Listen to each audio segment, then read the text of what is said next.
Hello, in this video I'm going to introduce 2D arrays in Java. I will also show you a few examples of using 2D arrays in different programs. Well, 2D arrays are going to be an extension of one-dimensional arrays.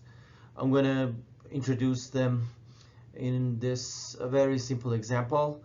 Let's say you want to declare and initialize a two-dimensional array. Um, this line basically, as you see, will declare a 2D array of integers called my 2D array. This is the identifier of the array, and the double brackets that you see right before that shows that we are dealing with a two-dimensional array, not a regular 1D array, and the data type that we are going to store in each cell would be an integer. Uh, you will initialize it this way. You say new int 32.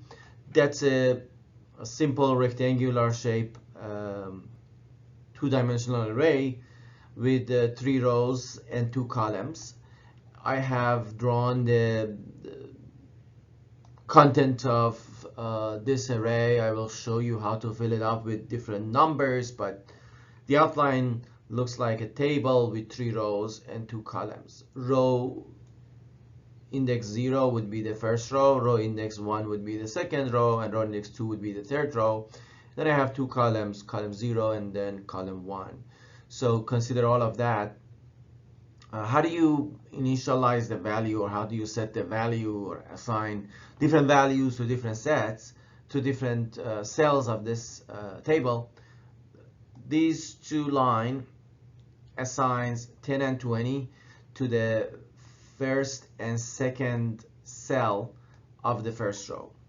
So as you see, in order to access the first row, you need to say bracket 0. You need to basically write bracket 0 right after the name of the array, which was my 2D array. And then the column index comes right after that. So unlike the regular arrays that you only have one bracket to refer to a cell, for 2D arrays you need 2 brackets. They will be followed they will follow the identifier of the array immediately, and the first one would be the row index, the second one would be the column index. And as you see here, the row 0 column 0 is 10. That means you have a value 10 here, and the other one is 20. That means you have a value 20 here. It's very obvious when you look at it this way. When you think about a 2D array like a table, everything would be obvious. There's other ways to initialize the values of the cells of a 2D array. For example, this line will basically show you how to initialize a whole row in one line. Because the 2D array would be an array of arrays, and it's basically a nested 1D array, I can say every row would be an array by itself. So for example, my 2D array 1 is an array made of all numbers stored in row 1. So that's why you see I can set this equal to new int brackets 30 and 40. This is a notation that you may have seen it when you want to initialize the values stored in a regular one-dimensional array. Because 2D array is an array of 1D arrays, I can initialize every row of the 2D array similar to a one-dimensional array. And that's exactly how I have initialized the values of the row number 1, or the second row, which is the row with index 1. So we put 30 and 40 here. As you see in the table, we have 30 and 40. And then finally, for the last row, I decided to use a different approach to assign values 50 and 60 to the cells in the last row. So as you see, this for loop will take care of that initialization. For column from 0, column less than my 2D array to that length, which basically means the length of the last row, which is going to be 2. And then here it's column plus plus. And inside the for loop, what I have said is my 2D array 2, which is the row index, and column, which is going to be either 0 or 1, is equal to this formula. This formula basically gives you 50 when column is 0. It gives you 60 when column is 1. And that's how I have placed 50 and 60 in the last row. So I have shown you 3 different ways to initialize cells of a 2D array. The first approach I showed you for row 0. The second approach was illustrated by filling out row 1. And the third approach, the for loop that I showed you at the end, was the way to fill out the last row. So these are just examples. The numbers in the tables don't really make sense. They're just for the sake of showing you a very simple example of rectangular 2D array. And then finally, as you see, I have created these 2 nested for loops. That's a very common way to traverse all the elements in a 2D array. We call this traversing in row major. Why is it called row major? Because you first traverse through the rows and then you traverse through the columns. So that basically means I need to first traverse or visit or print, in this case, the first row, then I will traverse the second row, and then I will traverse the last row. That's called, traversing a 2D array in row major. If you do it column by column, that would be column major. In programming languages, Java, Python, C, C++, the ones that are the most commonly used, traversing 2D arrays in row major is better because of the hardware efficiency that comes with the row major traversal. So always remember, if you want to traverse the 2D array, do a row major traversal. Don't do a column major traversal. That means have a for loop that goes over all the rows first, and then inside that have another for loop that goes over the columns. If you swap them, then it becomes a column major traversal. And then inside these 2 for loops, what I have done is I have printed my 2D array row and column followed by a space, and at the end I have printed a new line. If you want to run this code and see the output would look like something like this. You will first see a 10 followed by a space followed by 20 and a new line. In the next line you will see 30 and then a space and then 40 and a new line. And then in the last row you see 50 and a space and a new line. I'm sorry, after 50 we have 60 and then we have a new line at the end. This println will basically print a new line after every single row. Now that you know the basics of a 2D array, let's see a very simple example of using 2D arrays to draw a chessboard and place the pieces of a chess game on the board. As you know, a chessboard is an 8x8 square shape table that you see in this image, and that's why I have created a 2D array of characters, and I have stored all the pieces in it using characters. I'll show you the whole code in a few minutes. So as you see, the initialization line, the very first line, I have used 8 and 8 as the number of rows and columns because you have 8 rows and 8 columns.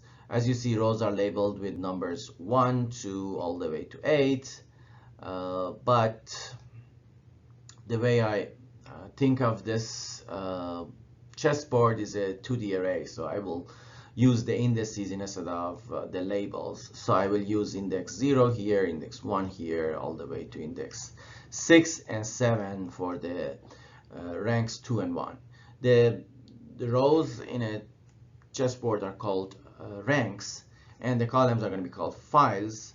The files are labeled with A, B, all the way to H, but again, we're going to think of this board as a 2D array, so we're going to assume that the first file, file A, is is the column at index 0, and then file B would be column at index 1 all the way to H, which is going to be a column at index 7. So think of it like a 2D array. Don't think of it like a chessboard, because that's how we are going to represent it in a Java program. And as you see, I have used the 2D nested for loop to basically fill out the content of this board. Basically, every square is either the host to a black piece or a white piece, or it's empty, right? The first if statement inside both for loops says if the row is equal to 1, which basically talks about, let me use a highlighter, talks about this row that contains all the pawns of all the black pawns. So as you see here, I said if you're in the 7th rank and you want to fill out the board row and columns, set it equal to this symbol. This symbol is just a Unicode for a black pawn. I'll show you in the next slide how the output would look like, but it's basically a symbol. You know, the \U265F is a symbol that we use for black pawn. You can use a different symbol. You can call that B or L or G or any other letter that you want, but I wanted to make it a little nicer, so I use complex Unicodes.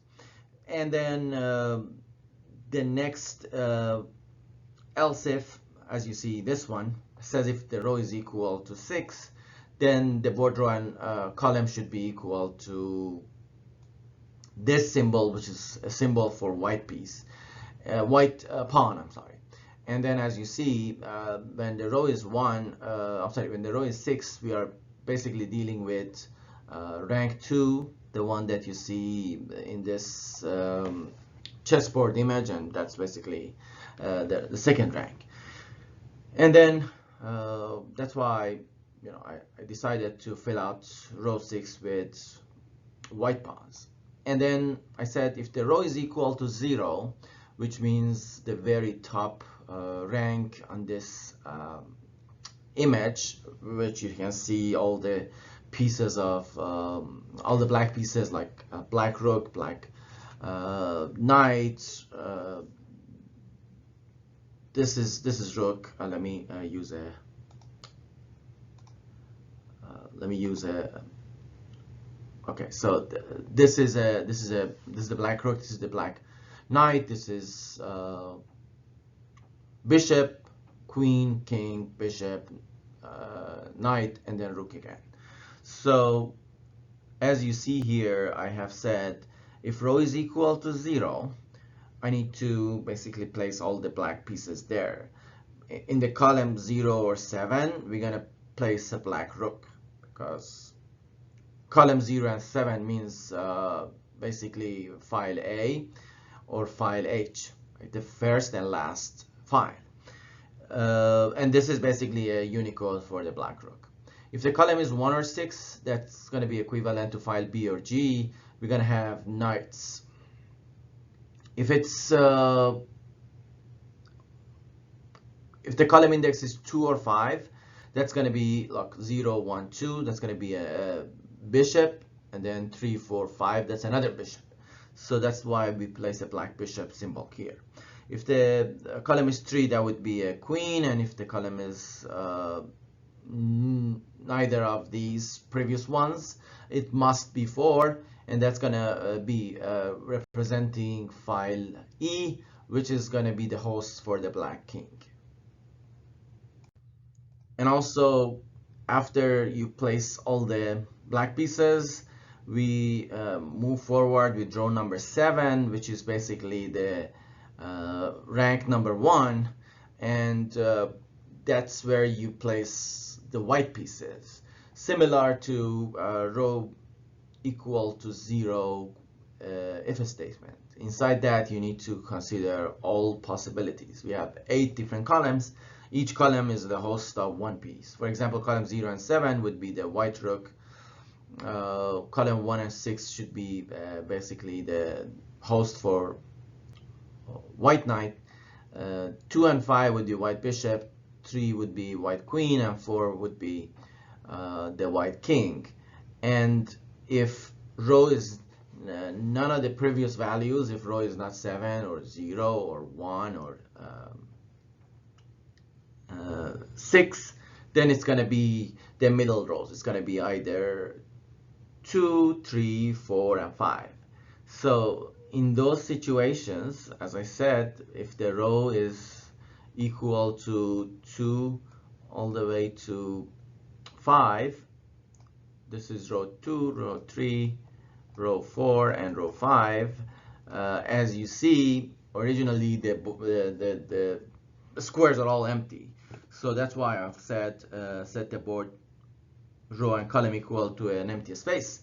And that's it. And then finally I said, let's have a for loop, go over every row of the board and go over every square in each row, and then print the square. If you do that, and then after every row you print a new line, then you will get this output. You see this box that shows you all the pieces. That's going to be the output of this program. As you see, for example, this is the black rook. This is a white, I'm sorry, this is a black pawn. This is a white pawn. This is a white queen.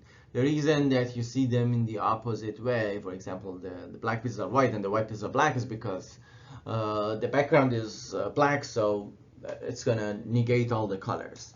So sorry for the confusion, but if the background was white, then you would see black pieces black and white pieces white. But that's pretty much the end of this 2D array example for chessboard. Now that we learned 2D arrays and square shape or rectangular 2D arrays, it's time to learn a little bit more about advanced 2D arrays with different length in each row. We call those type of arrays ragged or jagged 2D arrays. And by that I mean every row might have a different length. The rows are not going to have the same length. That means the shape of the 2D array, the outline of the 2D array would not be necessarily rectangular or even a square shape. To show you a ragged array, I decided to choose a very simple example. I want to basically store the first few prime numbers in a 2D array.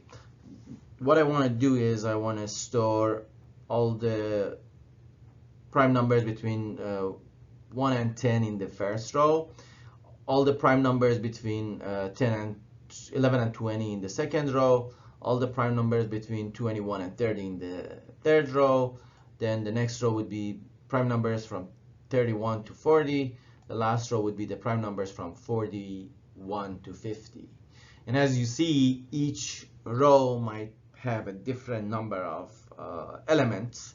The first two rows length would be 4, the second two rows length would be 2, and the last row's length would be 3. So each one has a different length. That's a book definition for a non-rectangular 2D array. As you see, the end of each row look like this. It's not a rectangular shape, it's a non-rectangular shape 2D array.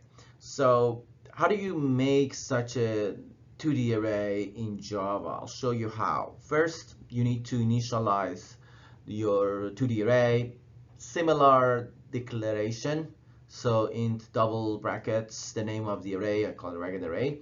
And that's going to be new int 5 and empty. Why this second bracket is empty? Because I don't know the number of columns beforehand. In other words, number of columns would be variable, so it's not a constant.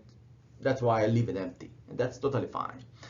Then I have said, let's go through each row and fill it up with different arrays. Basically, ragged array 0 would be a 1D array that I want to set it equal to this array of numbers 2, 3, 5, and 7. These are the prime numbers between 1 and 10. Then ragged array 1 would be new int array of these numbers 11, 13, 17, and 19, all prime numbers. Then index 2 would be 23, 29, index 3 would be 31, 37, and last one would be 41, 43, 47. 45 and 49 are not going to be prime because they're divisible by 5 and 11, I'm sorry, 5 and 7 respectively. After you fill out your array, then you can print it in this way. Going over every row and then every column, and then print every single element, and after every element I have a tab. At the end of every row I have a new line. As you have noticed, the continuation condition of the outer loop is ragged array dot length, which means 5. That's the total number of rows, but the number of columns in each row is different, so I use call, which is the column index less than ragged array row dot index dot length, which means give me the length of a row at index row, which means I want that specific row's length because I cannot use a constant number. I don't know like how long each row is. That's why you need to be careful and use the proper syntax here. There's another way of doing these for loops and printing the ragged array, which is basically using an enhanced for loop. If you have forgotten, just go to the previous slide, and in a few minutes earlier I have explained the other example with enhanced for loop. And I said you can simply use enhanced for loop to go over every row and every cell of every row. And that way you don't even need integers row and integer column to index the row or the column of a 2D array. So the enhanced for loops are pretty useful for rectangular and also not rectangular 2D arrays. Finally, it's time to show you the most complicated example of this video. I'm going to use the 2D arrays, the ragged 2D arrays, to draw or create the Pascal's triangle.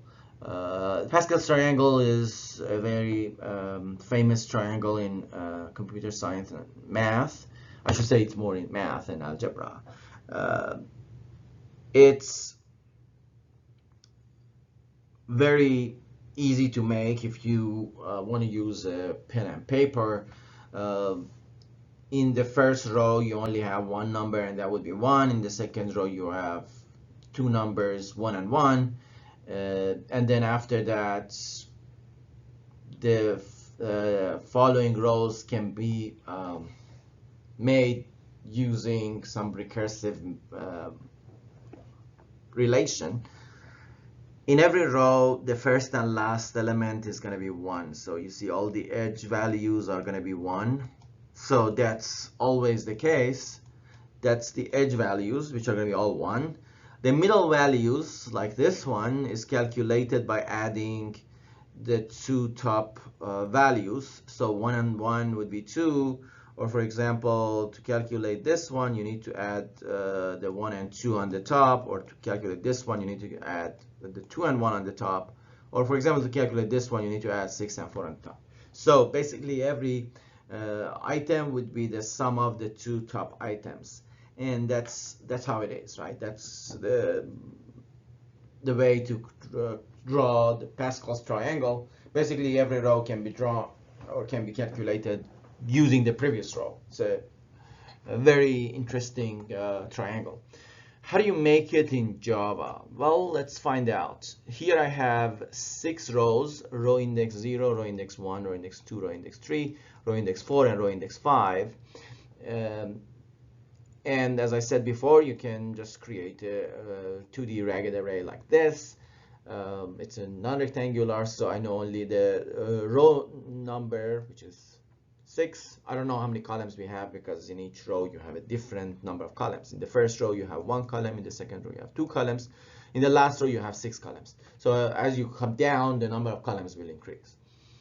Then you will say, give me a new array of integers with the number of cells equals to row plus 1 for the Pascal triangle at index row. As you see, the length of each row is equal to 1 plus the row index. For example, for the last row where the row index is 5, the length or the number of cells that you store in it would be 6, which is 5 plus 1. So that's where I get this formula, the row plus 1 formula. Then I say, let's go over every single row and basically fill out that row. So this outer for loop basically goes over every row, and then the first thing I do is to initialize that row, and then in the next for loop that you see, I go over every column of that row, or I go over every cell of that row, and basically either use a recursive formula or use the base case. The base case is if you see the first or last column, you need to fill it up with number 1, because as I said, all the edges are going to be, as you see, all the edges are going to be 1, right? So that's kind of the base case of my recursive relation. That's how I have taken care of it this way. If I said if column is 0, then Pascal triangle row and column is 1. Else, if the column is equal to the Pascal triangle row length minus 1, which means basically if you're in the final column, that means you're in the right edge of the triangle, then the Pascal triangle row and column is still going to be equal to 1. So these two if else's would be the base cases.